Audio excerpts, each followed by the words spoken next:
Of course Praveen has a tremendous, ಅದೇನೋ ಹೇಳ್ತಾರಲ್ಲ ಒಂದು ವಾಯ್ಸ್ ಇದೆಯಲ್ಲ, ಆ ವಾಯ್ಸನ್ನು ನೀವು ಕೇಳಬೇಕು ಅಂತಂದರೆ ನಿಜವಾಗ್ಲೂ ನೀವು ಸಿನಿಮಾ ನೋಡಬೇಕು.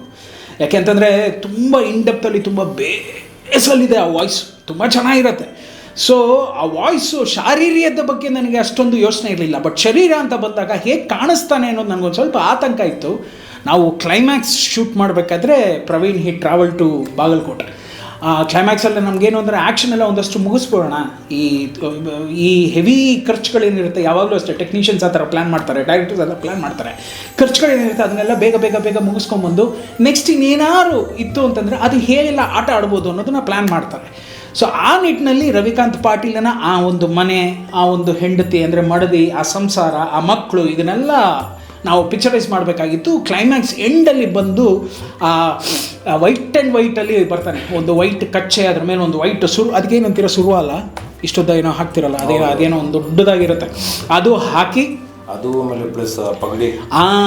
ನನಗೆ ಅದನ್ನು ಹಾಕಿದಾಗಲೂ ನನಗೇನು ಅನ್ನಿಸ್ಲಿಲ್ಲ. ಆಮೇಲೆ ಗೋಲ್ಡು ಗಿಲ್ಡು ಇದೆಲ್ಲ ಪ್ರವೀಣದ ಮೇಲೆ ಅದೆಲ್ಲ ಯಾವುದು ನಿಮ್ಗೆ ಅದು ಇದು ಆಗಲ್ಲ, ವರ್ಕ್ ಆಗಲ್ಲ. Because Praveen himself look like A gold. ಅವ್ನು ಬರಬೇಕಾದ್ರೆ ಚಿನ್ನದ ಮನುಷ್ಯ ಬಂದಂಗೆ ಬರ್ತಾನೆ. ಆಮೇಲೆ ನೀವು ಎಷ್ಟೇ ಚಿನ್ನ ಹಾಕಿದ್ರು ಅದು ಕಡಿಮೆ, ಬಿಕಾಸ್ ಆಫ್ ಹಿಸ್ ಆ ಟೆಕ್ಸ್ಚರ್ ಇದೆಯಲ್ಲ, ಅದು ಮಜಾ ಬೇರೆ ಇರುತ್ತೆ. ಬಟ್ ಯಾವಾಗ ಆ ಪಗಡಿ ಕಟ್ಬಿಟ್ಟು ಸುಮ್ಮನೆ ಆ ಗ್ಲಾಸ್ ಹಾಕ್ಕೊಂಡು ಎಂಟ್ರಾದ್ನೋ, ದಟ್ ವಾಸ್ ಅಮೇಝಿಂಗ್. ನನಗೆ ಗೊತ್ತಿಲ್ಲದಿರೋ ರವಿಕಾಂತ್ ಪಾಟೀಲನ್ನು ಫಸ್ಟ್ ಟೈಮ್ ನಾನು ಅಲ್ಲಿ ನೋಡ್ತೇನೆ. ಅದು ಬಂದು ಅದೇನೋ ಬಸ್ ಸ್ಟ್ಯಾಂಡ್ ಹತ್ರ ಏನೋ ನಾವು ಫೋಟೋ ಶೂಟ್ ಮಾಡಿದ್ವಿ, ಒಂದಷ್ಟು ಶಾರ್ಟ್ಸ್ಗಳೆಲ್ಲ ತೆಗೆದ್ವಿ. ಅಲ್ಲಿಂದ ಇಟ್ ವಾಸ್ ಅಮೇಝಿಂಗ್. ನಿನಗೆ ನೆನಪಿತ್ತು ಅಂತಂದರೆ, ಇಲ್ಲ ಅಂದರೆ ನಾನು ಈ ರೀತಿ ಪ್ರಶ್ನೆ ಹಾಕ್ಲಿಕ್ಕೆ ಇಷ್ಟಪಡ್ತೀನಿ. ನಿನ್ನ ಆ ಒಂದು ಪಾತ್ರ ತುಂಬಾ ಪುಟ್ಟದಾದಂತಹ, ತುಂಬ ಚಿಕ್ಕದಾದಂತಹ, ಚೊಕ್ಕವಾದಂತಹ ಪಾತ್ರ. ಸೆಕೆಂಡ್ ಪಾರ್ಟ್ಗೂ ಕೂಡ ನಾವು ಅದನ್ನು ಕಂಟಿನ್ಯೂ ಮಾಡ್ತಾ ಇದ್ದೀವಿ. ಆದರೆ ನೀನು ಬಂದಂತಹ ಇಲ್ಲಿ 6 ರಿಂದ 7 ದೃಶ್ಯದಲ್ಲಿ ನೀನು ತುಂಬ ಇಷ್ಟವಾದಂತಹ ದೃಶ್ಯ. ನನಗೆ ಫಸ್ಟ್ ಆಫ್ ಆಲ್ ಈ ಪಾತ್ರ was very much impressed, because ನಾನೊಂದು ಟಿಪಿಕಲ್ ವಿಲನ್ ಆಗಿ ಸುಮಾರು ಚಿತ್ರಗಳಲ್ಲಿ ಮಾಡಿದ್ದೀನಿ. ಅದು ಬಿಟ್ಟು ನನಗೆ when you told it's a politician character, moreover first time ನಾನು ಪ್ಲೇ ಮಾಡ್ತಾ ಇದ್ದೀನಿ, and including a different costume. ಆಮೇಲೆ ಒಂದು ಉತ್ತರ ಕರ್ನಾಟಕದ ಸ್ಟೈಲಲ್ಲಿ, that itself made me very happy to play. ಅಲ್ಲ, happiness is okay, but what was the scene, 6-7 ಸೀನಲ್ಲಿ ಹೇಳೋದಾದರೆ, the jail situation, been arrested, ಆ ಒಂದು ಪಾತ್ರ, ಆ ಒಂದು ಕ್ಯಾರೆಕ್ಟರನ್ನು ಕೊಟ್ಟಿರೋದ್ರಿಂದ ಜೈಲಲ್ಲಿ ಒಂದು ಸೀನ್ ಬರೋದು ನನಗೆ ಗೊತ್ತಿರೋದು. ಸೊ ಅದು ನನಗೆ ತುಂಬ ಇಂಪ್ರೆಸ್ ಆದಂತಹ ಒಂದು ಸೀನ್ ಯಾವುದು ಅಂತಂದರೆ, ಇವ್ರನ್ನೆಲ್ಲ ಪ್ರಾಮಿಸ್ ಮಾಡಿಬಿಟ್ಟು ನೀನು ಆ ಒಂದು ಫೈಟಿಗೆ ಕಳಿಸ್ತೀಯ ಗೊತ್ತಾ. ಇದರಲ್ಲಿ ಕೊಟ್ಟಿಗೆ ಸೀನಲ್ಲಿ ತೆಗೆದ್ವಿ ನಾವು ಆ್ಯಕ್ಚುಲಾಗಿ. So that was very impressive. ಯಾಕೆ ಅಂತಂದರೆ ನಮಗೆ ಅಲ್ಲಿ ಆ ಜಾಗ್ರಫಿ ತುಂಬ ಹೆಲ್ಪ್ ಮಾಡ್ತು. ಇದ್ರದ್ದೆಲ್ಲ ಕಬ್ಬಿಂದ ಇದನ್ನೆಲ್ಲ ಕತ್ತರಿಸೋದು, ಅದು ಇದು ಮಾಡೋದು, ಹಸು ಹಿಡ್ಕೊಂಬರೋದು, ದಟ್ ವಾಸ್ ಬಿಕಾಸ್ ಅಲ್ಲಿ ನಮ್ಗೆ ಸಿಗ್ದಂತಹ ಒಂದು 500-600 ಹಸುಗಳು, ಅದರ ಆ್ಯಂಬಿಯನ್ಸು, ಅಲ್ಲಿ ನಿನ್ನ ಸೀನು, ಅಲ್ಲಿ ನಿನ್ನ ದೃಶ್ಯ, ಪ್ಲಸ್ ಆ ಹೆಣ್ಮಗುಗೆ ನೀನು ಪ್ರಾಮಿಸ್ ಮಾಡಿ ಕಳಿಸ್ತೀಯ ಗೊತ್ತಾ. ಅವನನ್ನು ಬಿಟ್ಬಿಡೋದಕ್ಕೆ ಅವ್ನು ಮಾರ್ಕಂಡೇಯ ಅಲ್ಲ ಅಂತೆಲ್ಲ ಹೇಳಿ, ನನಗೆ ತುಂಬ ಇದೇನು ಅಂದರೆ ವೀಕ್ಷಕರೇ, ಇವನು ಬಂದು 6 ಕಾಲಡಿ ಇದ್ದಾನೆ, ಆ ಹೆಣ್ಮಗಳು ಬಂದು 3 ಅಡಿ ಇದ್ದಾಳೆ. ಕ್ಯಾಮ್ರಾ ಹಿಂಗಿಟ್ರೆ ಇವನು ಬರೋಲ್ಲ, ಕ್ಯಾಮ್ರಾ ಹಂಗಿಟ್ರೆ ಅವಳು ಬರ್ತಾ ಇಲ್ಲ. ಅಯ್ಯೋ ಗಿರಿ ಸರ್ ಒದ್ದಾಡ್ತಾ ಇದ್ದಾರೆ. ಹಂಗೂ ಹಿಂಗೂ ಮಾಡಿ ಎಲ್ಲ ಮಾಡಿ ಫ್ರೇಮ್ ಫಿಕ್ಸ್ ಮಾಡಿದ್ವಿ. That was an amazing thing. ಆ ಹುಡುಗಿ ಲಾಸ್ಟಲ್ಲಿ ಯಾವುದೋ ಒಂದು ವಿಷಯ ಕೇಳಿದ ತಕ್ಷಣ ಈತ ಪ್ರಾಮಿಸ್ ಮಾಡಬೇಕು. ತುಂಬ ಇಂಡೈರೆಕ್ಟ್ ವೇ ಆಫ್ ಪ್ರಾಮಿಸಿಂಗ್ ಇರುತ್ತದು. ಸೊ ಸುಮ್ಮನೆ ಅವ್ಳನ್ನ ಟರ್ನ್ ಮಾಡಿಬಿಟ್ಟು ಒಂದು ಪ್ರಾಮಿಸ್ ಮಾಡಿ ಕಳಿಸ್ತಾನಲ್ಲ, ದಟ್ ನನಗೆ ಅದು ಮಜಾ ಕೊಟ್ಟಂತಹ ಒಂದು ದೃಶ್ಯ ಅಂತ ಹೇಳಲಿಕ್ಕೆ ನನಗೆ ಇಷ್ಟಪಡ್ತೀನಿ. ಅದಕ್ಕೆ ನೀವು ಡೈರೆಕ್ಟ್ರು, ನಾನು ಆ್ಯಕ್ಟ್ರು ಹಿಂಗಲ್ಲ. ಇಲ್ಲ, ಐ ಅಕ್ಸೆಪ್ಟ್ 100%. ಸೊ ಆ ಸೀನು ಕರೆಕ್ಟಾಗಿ ಯೋಚನೆ ಮಾಡಿದ್ರೆ ಇದಕ್ಕಿಂತ it is a very best scene, whatever that's 5-6 scenes whatever I played. ಆ ಸೀನಂತೂ ನಿಜವಾಗ್ಲೂ ನಾನು ಅದನ್ನು ಸ್ವಲ್ಪ ಯೋಚನೆ ಮಾಡಿಲ್ಲ.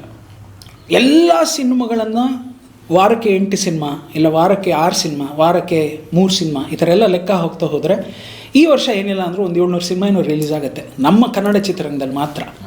ಬೇರೆ ಕಡೆ ಲೆಕ್ಕ ಹಾಕ್ತು ಅಂತಂದರೆ ಎಲ್ಲ ಸೇರಿದ್ರು ಒಂದು 1200-1300 ಆಗುತ್ತೆ ಇಷ್ಟರಲ್ಲಿ. In this 1500 or 1200 or 1000 or 750 way you are keeping gangs of UK.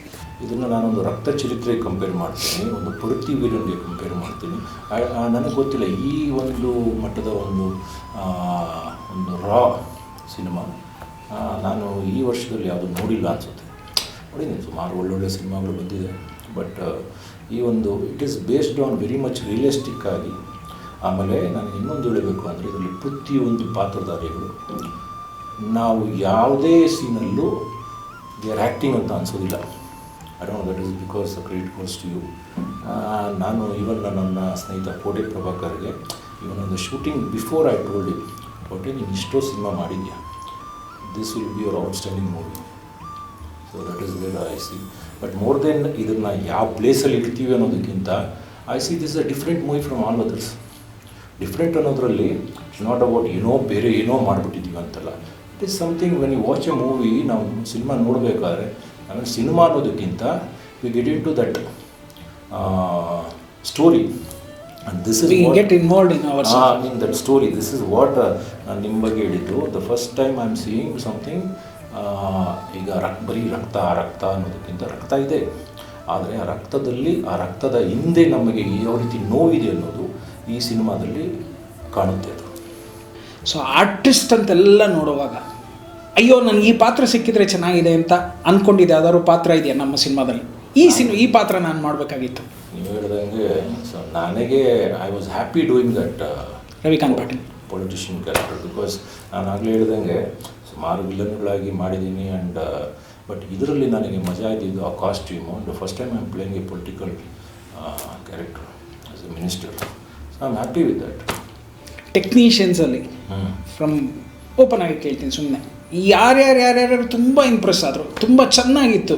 Technician ಅಂತ ಬಂದಾಗ ಆ್ಯಸ್ ನನ್ನ ಕಣ್ಣಲ್ಲಿ ನೋಡಿರೋದು ಶೂಟಿಂಗ್ ಟೈಮಲ್ಲಿ ಲೀವ್ ಇಟ್ ಮಂಜು ಮಾಸ್ಟರ್. ಯಾಕಂದರೆ ನಾನು ಫಸ್ಟ್ ಟೈಮ್ ಬಂದಾಗ ಫೈಟ್ ಸೀಕ್ವೆನ್ಸ್ ನಡೀತಾ ಇತ್ತು.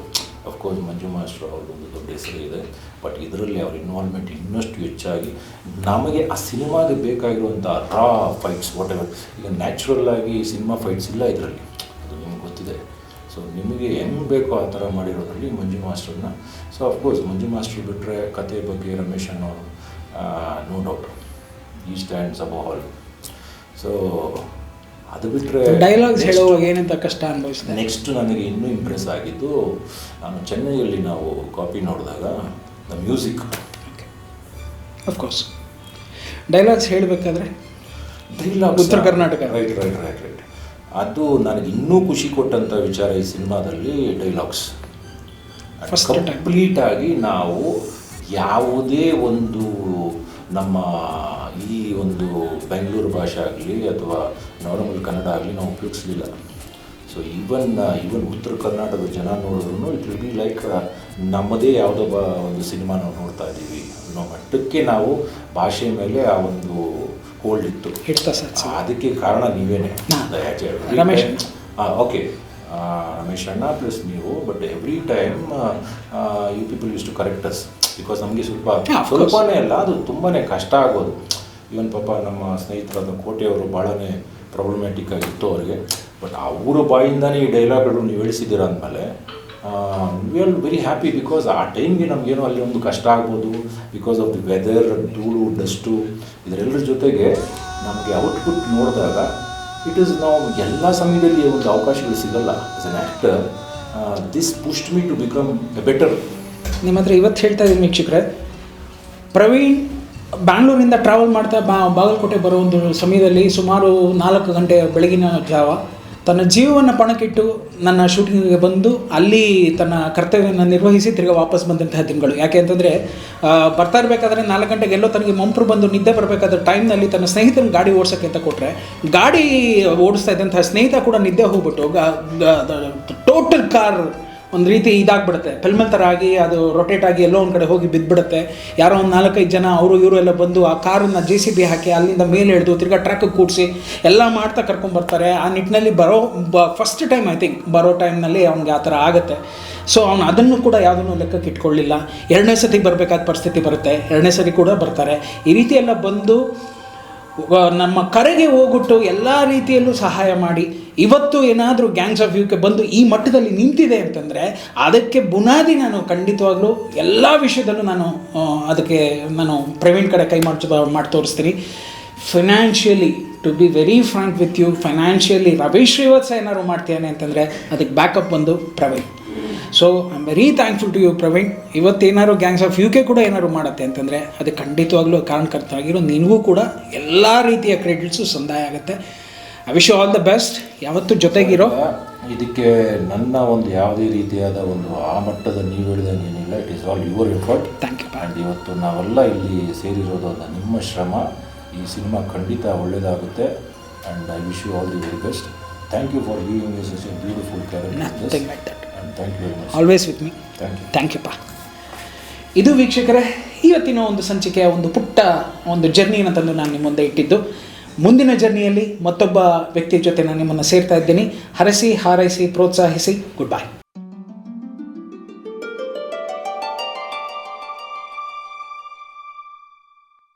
ನವಮಾಸದ ರೂಪ ನೀನು,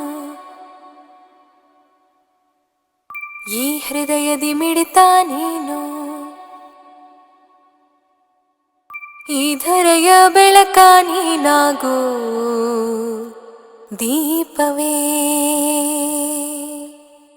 ತಾಯಿ ಒಡಲ ಕರುಳ ಕೂಗಿದು ಕೇಳದೆ